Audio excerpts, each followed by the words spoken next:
Sr. Presidente José Eduardo dos Santos, é um prazer estar aqui e muito obrigado por esta entrevista.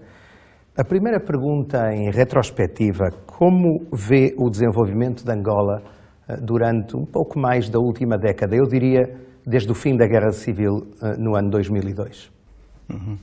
A última década foi marcada pelos processos de consolidação da paz e da democracia e pela reconstrução nacional. Terminada a guerra, definitivamente em 2002, deu-se início à execução de um programa de pacificação e reconciliação nacional, que conduziu à conclusão da formação das Forças Armadas angolanas, com a integração de parte dos oficiais, sargentos e soldados provenientes das forças militares da UNITA, então extintas, e a reintegração social dos demais. Também seguiu-se o reassentamento de mais de 4 milhões de pessoas deslocadas, a criação de condições para garantir a alimentação para as mesmas, cessando assim o apoio que tínhamos do Programa Alimentar Mundial. E, por outro lado, começou o reencontro das famílias separadas durante muitos anos por causa da instabilidade militar e da falta de segurança em muitas regiões do nosso país, não é? Ainda, por outro lado, começou-se o processo de consolidação e reforço das instituições democráticas, das instituições do Estado, particularmente, e a criação de condições para o aprofundamento da democracia e do Estado de Direito. Foram aprovadas as leis necessárias para assegurar o pluralismo político, o funcionamento normal de partidos políticos e a criação de associações de diverso tipo, garantindo-se assim o direito à livre expressão e ao desenvolvimento da imprensa privada. O país estava destruído e exangue. As províncias estavam quase constituídas em ilhas, porque as vias rodoviárias e ferroviárias estavam quase todas destruídas, danificadas ou minadas. Nessa década foram realizadas as grandes obras que permitiram reconstruir a rede fundamental de estradas e parte da rede secundária. A rede dos caminhos de ferro, de mais de 2.000 quilómetros de extensão, as pontes, as centrais de produção de energia elétrica e água, as linhas e condutas de transporte desses bens. Neste contexto e nesse período, relançamos um amplo programa de educação e formação de quadros, reabilitando escolas, institutos e construindo novos estabelecimentos de ensino em todos os níveis. O país cresceu imenso do ponto de vista material e espiritual. Claro, e agora está preparado para encarar novos desafios. Sr. Presidente, vindo do Médio Oriente, realmente uma das coisas que mais me chama a atenção é como no dia seguinte do fim da Guerra Civil se pode chamar os inimigos de ontem, e não de ontem, dos últimos 27 anos, e trazê-los para o seu próprio governo. É difícil? Foi difícil, mas também foi necessário. Porque, afinal, o nosso grande objetivo era reconciliar todos os angolanos. Não é assim? Fortalecer a unidade nacional e criar as condições para que todos os angolanos, independentemente da sua origem, não é, da sua filiação política e partidária, participassem no grande esforço da reconstrução nacional e da edificação de uma pátria que a todos possa orgulhar. Das realizações das que falou na primeira pergunta, na primeira resposta, qual é realmente a que está mais orgulhoso dela? Uma delas só? Sim. Uma delas, naturalmente, é o grande esforço que fizemos na formação do capital humano. Formação de quadros e, por outro lado, é a criação das condições para a consolidação da democracia, com a realização periódica de eleições gerais e também da criação das condições para que tenhamos instalações condignas para o funcionamento da chamada Casa da Democracia. Construímos assim um grande palácio do Parlamento, um edifício magnífico e imponente, que está mesmo aqui atrás de si, e que naturalmente vai ser a futura casa da nossa democracia. O Sr. Presidente de Angola passou várias guerras civis terríveis, muito duras, eu imagino. Qual é a forma de lidar com este desafio? É evidente que a reconciliação nacional pressupõe, em primeiro lugar, a percepção de que é preciso colocar os interesses gerais, os interesses da nação, acima de qualquer interesse particular. E assim guiaram-nos valores essenciais, né? Como os valores da pátria, do perdão, da reconciliação, da paz, né? E da procura da defesa da vida como um bem supremo. Por outro lado, foi necessário igualmente recorrer ao princípio de uma aplicação equilibrada do esforço de guerra com a negociação política.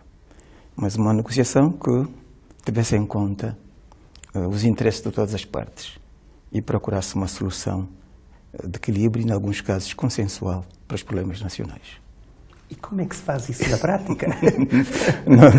Na prática é dialogando, compreendendo a vontade dos outros e procurando levá-los para a razão, para soluções racionais, não é assim?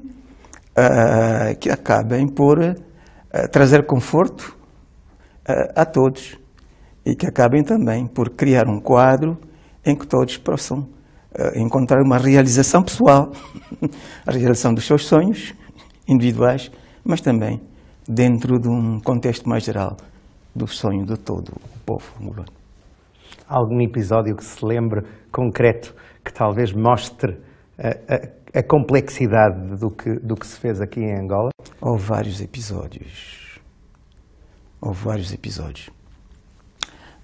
Naturalmente, vou contar-lhe um episódio que aconteceu no contexto da procura de uma solução global para o conflito regional que então existia na África Austral. Eu encontrei-me com o novo presidente da África do Sul, novo, digo aquele que sucedeu à senhora Botha, na Namíbia, à margem das festas da independência da Namíbia. Devíamos então falar da questão de Angola, uma vez que estava encaminhado o processo de negociações para a busca do fim do apartheid na África do Sul. Mandela já estava liberto. A questão da agenda era uma discussão direta entre José Eduardo dos Santos e Savimbi. E então ele dizia assim: olha, Sr. Presidente, eu estou a negociar com Nelson Mandela, agora é a sua vez de começar a negociar com Jonas Savimbi. E a minha resposta foi: mas Nelson Mandela é um herói da luta de libertação nacional. Um indivíduo que passou sacrifícios, esteve mais de 27 anos na cadeia, a lutar pela independência e pelos direitos civis do seu povo. Não é o caso de Jonas Savimbi. E nessa altura a discussão interrompeu-se e separamos. Mas como era delicado, isso deve ter sido nos anos 90. Isso foi mesmo em 90, se não me engano. A independência da Namíbia. Isso foi só um episódio, para ver como eram delicadas as situações. Claro, eu não podia admitir que Mandela fosse comparado a Jonas Savimbi. Jonas Savimbi era um angolano que, para combater o seu próprio governo, juntou-se ao regime do apartheid, que era o mais condenado em todo o mundo. Sr. Presidente, falemos um pouco sobre as relações externas de Angola com vários países. Comecemos com Israel. Eu entendo que há relações bastante intensas com Israel em vários campos. O que é que nos pode contar sobre isso? As relações com Israel são muito boas. São relações que se desenvolvem em várias áreas, desde a área financeira, económica, em geral. Também temos relações políticas e diplomáticas que são excelentes, porque nos concertamos sobre questões essenciais da vida da comunidade internacional. E as perspectivas para o seu desenvolvimento são também muito boas, não é? Angola é um país que oferece grandes oportunidades de negócios e sabemos que há empresários de Israel que estão interessados no nosso mercado. Desenvolvemos, sobretudo, uma relação especial com Israel na área da defesa e segurança. Temos adquirido meios militares e outros para os serviços de inteligência e para as Forças Armadas angolanas, e também temos formado quadros, particularmente quadros para o setor da Polícia Nacional. Portanto, são relações dinâmicas, multifacetadas, e penso que satisfazem, digamos assim, os interesses dos dois países. Vimos também, no caso do Brasil, nas relações do Brasil, vimos várias empresas grandes de construção que estão realmente a fazer grandes projetos aqui, outro tipo de empresas. Como diria e como definiria as relações entre Angola e o Brasil? Bom, as relações entre o Brasil e Angola assentam num pressuposto que não existe nas relações com Israel, naturalmente. Não é? Falamos a mesma língua, não é? A língua portuguesa. Angola e Brasil tiveram o mesmo colonizador, que foi Portugal. De Angola saíram muitos escravos que foram enviados para o Brasil. Portanto, há uma participação angolana na formação da nação brasileira. Então, há afinidades de vários tipos. Por conseguinte, há relações pessoais entre os dois países. Por isso, as relações são relações de forte amizade, de alguma cumplicidade, e são relações económicas que se estendem em várias áreas da atividade. Estão aqui empresas fortes, como sublinhou, como é o caso da Odebrecht, desde os tempos mais difíceis da guerra, e que têm dado uma contribuição enorme no processo de construção de Angola. Participou no grande esforço de reconstrução nacional e agora tem procurado reinvestir parte do que ganha cá para realizar vários negócios que são úteis, naturalmente, para Angola, não é? Portanto, desde as áreas da construção, da indústria, agricultura, e depois tem também uma intervenção muito importante no domínio da formação de quadros. E no caso de Portugal, são talvez relações um pouquinho mais tensas, porque, como dizia, era o país colonizador no passado, mas hoje em dia eu vejo aqui em Luanda uma coisa que me surpreendeu, é uma enorme presença de jovens portugueses, sobretudo na atualidade. Fala-se de 200 mil, não sei se será esse o número. Talvez seja esse o número.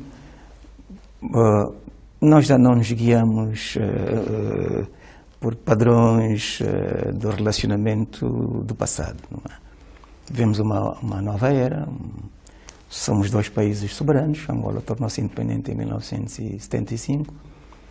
Claro que os primeiros anos da independência foram anos de relacionamento difícil com Portugal, porque Portugal não reconheceu imediatamente a independência de Angola, mas isso foi superado. E agora as relações se desenvolvem num quadro de amizade, grande compreensão. É evidente que há reminiscências do passado, há alguns problemas, mas que são bastante localizados em certos círculos da vida portuguesa, que, enfim, que talvez por algum saudosismo pretendessem voltar ao passado. Mas a vida não para. A roda da história caminha para frente. E por conseguinte, as relações entre os dois países também estão voltadas para o futuro. Não é? E são relações como as do Brasil, que se desenvolvem em quase todas as áreas da atividade, com vantagens mútuas no domínio económico. E eu diria que um dos países que mais investe em Angola é Portugal. Como sabe, os portugueses conhecem bem Angola e, por conseguinte, estão numa posição privilegiada para realizar negócios, desde o mais pequeno até o grande negócio. E como vê a presença desses jovens que, devido à crise na Europa, à crise em Portugal, procuram outros destinos? São bem-vindos. Como sabe, aqui há uma grande falta de pessoal qualificado. E é do nosso interesse que todos aqueles que puderem vir contribuir nesta altura, que tenham a qualificação necessária para apoiarmos em projetos vários de desenvolvimento, que são sempre bem-vindos. Portanto, eles chegam, são enquadrados, seja no sector público, seja no setor privado, a procura é muito grande. Não é? E vejo que há empresas angolanas, como a Sonangol e outras, que fazem aquisições estratégicas em Portugal. Apoia esse tipo de aquisições, esse tipo de medidas? Naturalmente. Refere-se com certeza à realização de investimentos angolanos em Portugal. Claro, não temos ainda grande experiência. A Sonangol tem dado, enfim, os primeiros passos. Em alguns casos tem sido bem sucedida, em outros não. Mas o que interessa é caminhar. Assim, digamos, realizando, trabalhando, que se aprende e que se consolidam os conhecimentos. Outro grande protagonista aqui é a China. Se eu entendo bem, a China compra a metade do petróleo angolano e tem grandes projetos aqui de construção, projetos económicos. Como avalia a cooperação com a China? A cooperação com a China é boa. Nós recorremos a essa cooperação depois do fim da guerra, até porque nessa altura tinha sido programada a realização de uma conferência de doadores que acabou por não acontecer porque não houve compreensão da parte de vários países ocidentais que achavam que Angola era um país potencialmente rico, por conseguinte não precisaria de tanta ajuda internacional para a sua reconstrução e a criação das condições para o desenvolvimento. Nesse quadro nós tivemos que procurar soluções e uma das soluções foi conseguir empréstimos em condições aceitáveis para realizar os nossos grandes projetos de reconstrução nacional. A China foi um dos países que se disponibilizou para emprestar dinheiro e, por conseguinte, vieram cá grandes empresas chinesas para realizar empreitadas, pagas, naturalmente, com financiamentos em condições que são aceitáveis, como disse há pouco tempo. Assim é que se instalaram as empresas chinesas.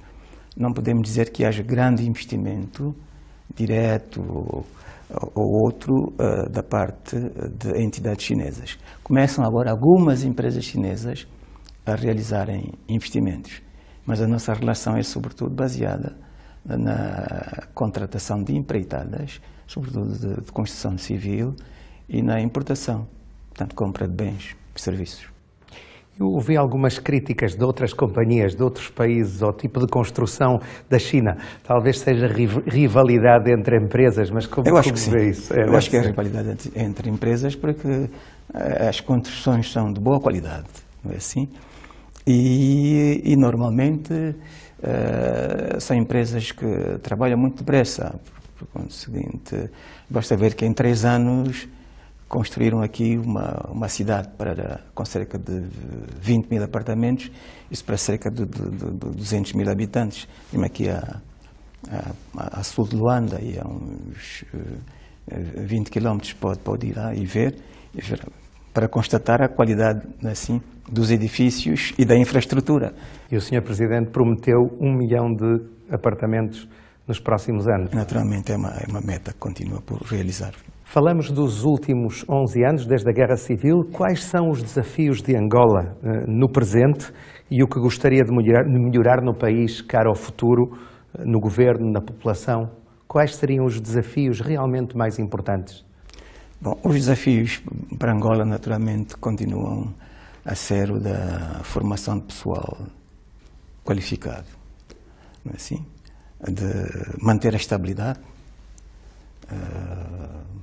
política, macroeconómica e criar as condições para o crescimento económico e a transformação desse crescimento em desenvolvimento económico e social. Portanto, nós temos políticas desenhadas para financiar a economia, de tal maneira que se propicie esse crescimento através do crescimento da produção, dos sectores produtivos. Naturalmente, sectores de serviços igualmente, mas sobretudo através do desenvolvimento da agricultura, da indústria transformadora, particularmente a indústria de produção de alimentos, não é? E no quadro da diversificação, a produção de minerais, o desenvolvimento da indústria mineira. Por outro lado, nós pretendemos manter os níveis de crescimento atual. Sabe que a economia angolana é das que mais cresce no mundo, cresce acima dos 7%, já cresceu acima dos 10%. Então, a nossa ideia é manter esses índices elevados de crescimento. Os índices elevados de crescimento durante muitos anos permitiram aumentar ainda mais a nossa riqueza, distribuí-la melhor e assim ir eliminando a pobreza. Por outro lado, comecei com a formação de quadros, portanto, a qualificação dos quadros nacionais, não é? Temos quadros de excelência que permitam fazer uma boa gestão das finanças públicas, fazer uma boa gestão das nossas empresas e torná-las competitivas no mercado interno e internacional. Mas, por outro lado, temos uma meta mais longínqua, que é fazer a Angola crescer de tal maneira que ela possa atingir os índices de desenvolvimento dos países emergentes, que seria o trampolim para depois, então, entrarmos para a caminhada para o desenvolvimento, a longo prazo, naturalmente. Claro que sim. Falava antes da distribuição da riqueza. Preocupa o fosso social que ainda existe em Angola, entre as elites e a maioria da população? É evidente.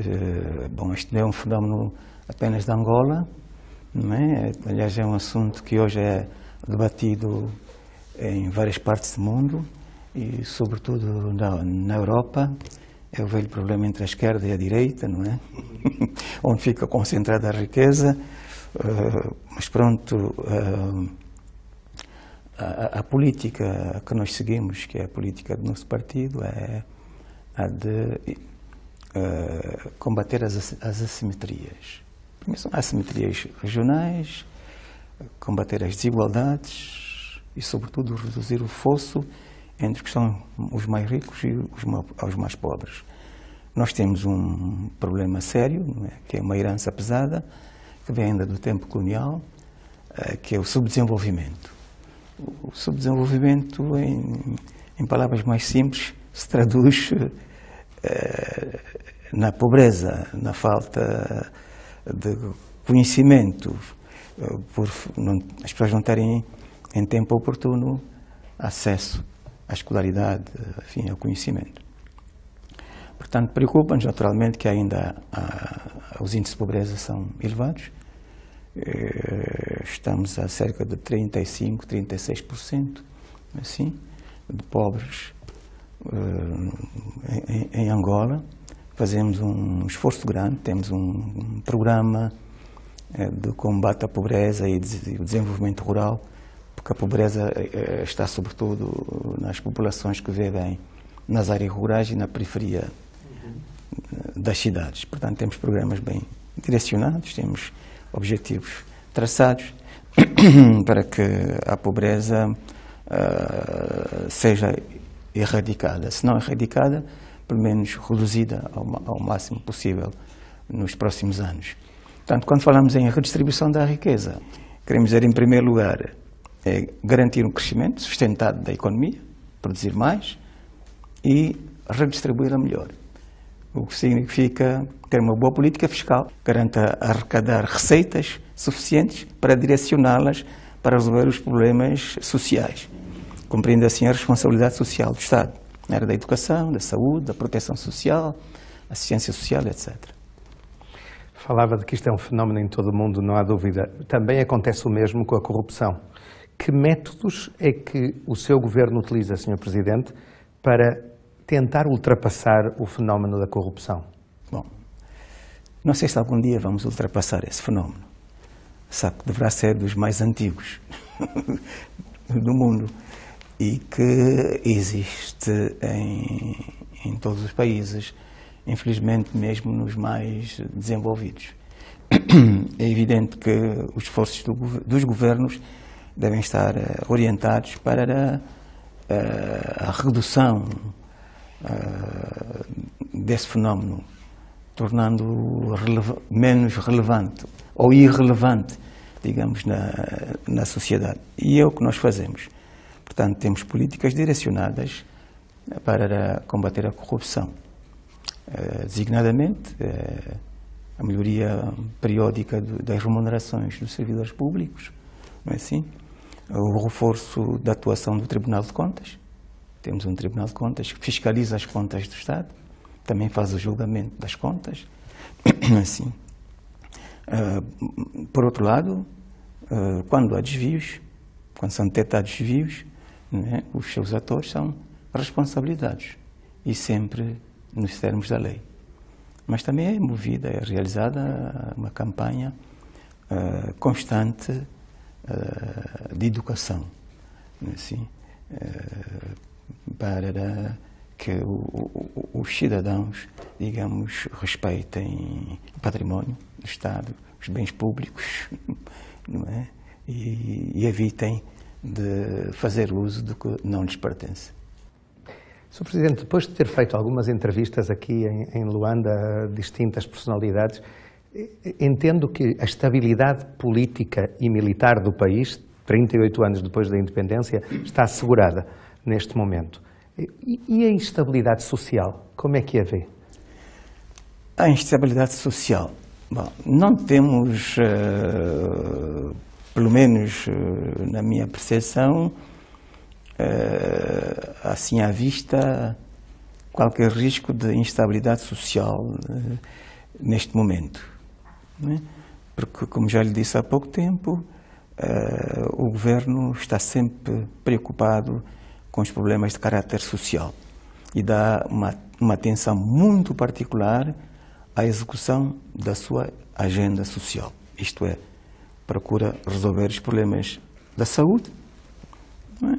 Estendendo a rede de serviços sanitários até, digamos, os sítios mais recônditos, digamos, as comunas, a todas as aldeias, etc. Procura resolver os problemas da educação, não é? Aumentando constantemente a rede escolar. Temos escolas em todas as aldeias, em todas as cidades, municípios, etc. Claro, ainda temos alunos fora do sistema, mas estes não chegarão aos 20%. Portanto, há uma absorção regular e periódica de todas as crianças em idade escolar para a absorção para o sistema. Por outro lado, também realizamos programas de assistência às crianças em situação vulnerável. Em conflito com a lei, enfim, etc. Programas de assistência às pessoas idosas, às pessoas deficientes. E temos, como disse há pouco tempo, o programa de combate à pobreza.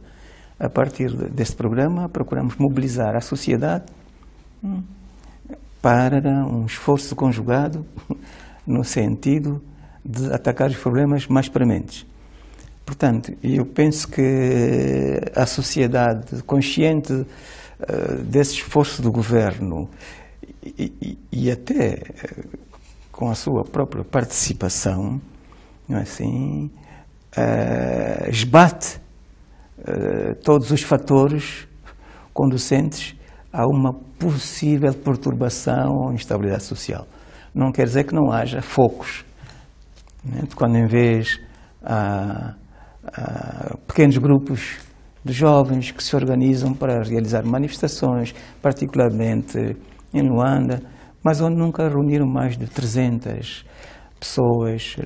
De uma maneira geral, são jovens com certas frustrações, ou porque não conseguiram, enfim, não tiveram sucesso durante a sua vida escolar ou académica, não conseguiram uma boa inserção no mundo do emprego, etc. Mas são fenómenos muito localizados. De uma maneira geral, acho que a perspectiva é de estabilidade, quer política, quer social, porque o governo e o partido do governo estão atentos a essas situações e trabalham com as grandes associações, por exemplo, associações das mulheres angolanas, não é? Temos uma grande associação chamada OMA, a Organização das Mulheres Angolanas, mas e há outras, não é? Enfim, de caráter social, intelectual, digamos, cultural, etc. Temos as associações juvenis e estudantis, não é? E temos as organizações não governamentais, que são uma espécie de auxiliares dos poderes públicos que têm intervenção social em várias áreas, não é? Digamos, todos estes trabalham no sentido de resolver os problemas da população, tendo no centro das suas atenções o homem, o seu bem-estar, e por isso dificilmente penso que aqueles que queiram perturbar tenham condições para mobilizar gente e criar instabilidade. Não acha que o que aconteceu nas primaveras árabes possa acontecer aqui? Eles tentaram, logo depois das revoltas na Tunísia, no Egito, e depois do conflito que eclodiu na Líbia, tentaram aqui também incitar a juventude para realizar grandes manifestações. Utilizaram as redes sociais para comunicar às pessoas mensagens e estabelecer mecanismos de mobilização e sensibilização. Mas a verdade é que não pegou. Não pegou porque, como já disse há pouco tempo, há uma ação positiva, no sentido de melhorar as condições dos cidadãos, no sentido de trabalhar para o bem comum. E a maioria da população compreende que há essa vontade, que há essa entrega, não é assim, dos governantes, dos quadros, salvo raras exceções, para trabalhar para o bem comum. Então, para que perturbar? Sr. Presidente, uma coisa que a mim me impressionou foi ver dois rapazes que perderam por causa das minas, das guerras civis, que ainda estão por aí, porque perderam braços e pernas e Esse é um fenómeno terrível, não é? São as cicatrizes da guerra que ainda estão. O que é que os senhores fazem realmente para pôr fim a esta sangria, a esta tragédia? Angola era um dos países mais minados do mundo quando terminou a guerra em 2002. Né? Dizia-se que Angola só era comparada ao Camboja nesse domínio. Falava-se até mais de 6 milhões de minas espalhadas pelo território nacional. É evidente que durante a guerra e até depois da guerra tivemos várias vítimas de minas e nós desenhamos um programa de desminagem desde 2003, 2004. Aliás, sem a execução de um programa dessa natureza, não seria possível a reconstrução nacional. Veja-se, por exemplo, que todas as linhas de caminhos de ferro estavam minadas, ponta a ponta. Foi necessário um esforço muito grande para, nesse período de 6 anos, não é, reabilitar mais de 2.000 quilómetros de linha ferroviária. Não é? Era desminar e reconstruir ou construir de novo. Mas o mesmo aconteceu nas estradas, nas pontes, etc. Portanto, era um país com muitos campos de minas, até nas áreas onde se desenvolvia a agricultura, etc. Portanto, o orçamento do primeiro programa de desminagem era da ordem dos 100 milhões de dólares. E assim, periodicamente, acho que mais ou menos desde 2003, 2004, fomos executando programas de desminagem. Temos um instituto de desminagem, temos uma comissão que faz a certificação das áreas desminadas e, para além disso, envolvemos nesse processo de desminagem as Forças Armadas angolanas. Né? Por isso, podemos dizer que hoje temos zonas desminadas em que se pode desenvolver agricultura.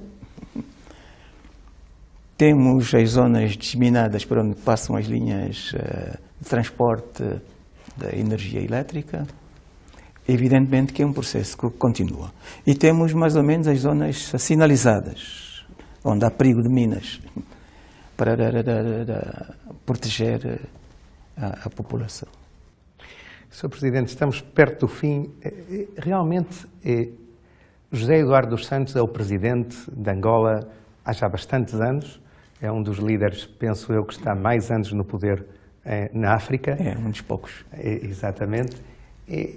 Em algum momento pensa no futuro, pensa numa possível transição? Sim, claro. E é até humano que assim seja, não é? É evidente que é um assunto que tem sido tratado a nível das instâncias do meu partido, porque, afinal, para além de Presidente da República, sou líder de um partido político e me tenho candidatado à eleição presidencial, não é assim, com o apoio dos militantes desse partido político, que é o MPLA. Por conseguinte, acho que a primeira manobra a fazer, o primeiro exercício, será encontrar um líder que me substitua à frente dos destinos do partido, do MPLA. E isso, assim, mais facilmente, se realizará a manobra ou a mudança, claro, a nível das instituições do Estado. É evidente que somos um país democrático, o nosso país tem vários partidos políticos, nas eleições participam vários candidatos, e é evidente que esse candidato do MPLA terá que depois disputar o poder com outros. E que gostaria de fazer depois de ser Presidente? Ainda não pensei nisso. Ainda não pensei nisso. Mas, normalmente, o que fazem os ex-presidentes é escrever memórias, né? Não sei se me vou dedicar a isso ou não, mas eu tenho uma fundação, Fundação Eduardo dos Santos, que tem uma intervenção social importante, é uma área de trabalho, mas também gosto do desporto, sou um homem do desporto, interessado à política, portanto, posso fazer, enfim, posso trabalhar em várias áreas. Que tipo de regime ideológico vigora atualmente em Angola? Bom, Nós somos uma democracia. Uma democracia, naturalmente, somos um regime baseado no pluralismo, né? E, por conseguinte, um regime pluripartidário. Não é? Não podemos falar em ideologia dentro do regime. Podemos falar das ideologias que comungam os partidos que, de tempos a tempos, quando ganham as eleições, dirigem os Estados. E assim, então eu falaria do MPLA, porque afinal o MPLA é o partido do governo, ganhou as eleições gerais em 2012, e por força dessas eleições me tornei Presidente da República como líder também desse partido político. O MPLA é um partido de esquerda. É um partido de esquerda que, no contexto atual da governação nacional, realiza um programa de consenso nacional. Portanto, o consenso foi obtido aí há cerca de 10 anos na base da discussão de uma estratégia de desenvolvimento de longo prazo, que chamamos a estratégia, portanto, Angola 2025, e que definiu os desígnios nacionais, portanto, enfim, os grandes objetivos do desenvolvimento nacional, e projetou o desenvolvimento de um tipo de sociedade, não é? Portanto, uma sociedade guiada por uma democracia de caráter social. Portanto, e por conseguinte temos uma economia mista como rumo, e a criação de uma sociedade que garanta a igualdade, uma redistribuição equilibrada, distribuição equilibrada da riqueza, e com o objetivo último de se estabelecer uma sociedade sem pobres. Pode ser um sonho, mas é o que se pretende. Portanto, é um partido de esquerda, realiza uma política no governo de centro-esquerda, tendente à construção de um Estado social. E quem são os estadistas que o senhor mais admira? Estadistas nesta altura? Dos últimos anos. Dos últimos anos? Quem foram os seus modelos, eu diria?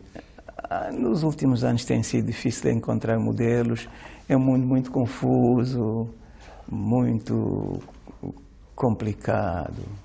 Tem sido difícil encontrar modelos. Mas é evidente que, refletindo assim um pouco, talvez o Lula, presidente do Brasil, pelo seu dinamismo, pela sua fidelidade a esses princípios que tive agora a referir, uma preocupação com a gente humilde, com a gente pobre, trabalhar para a maioria da população, procurar um equilíbrio entre os que têm e os que não têm, ter uma sociedade de progresso social e de inclusão. Não é?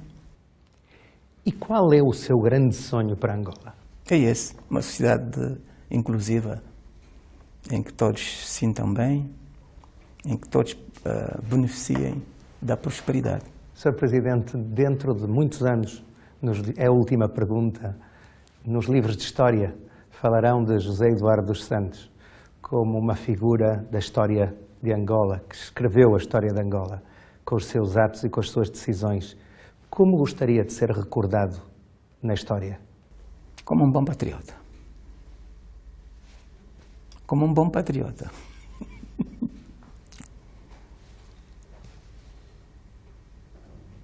Não sei se fui completo. Eu acho que sim. Eu acho que isso resume muito, não é? Muitíssimo obrigado por esta entrevista, Sr. Presidente. Eu que agradeço.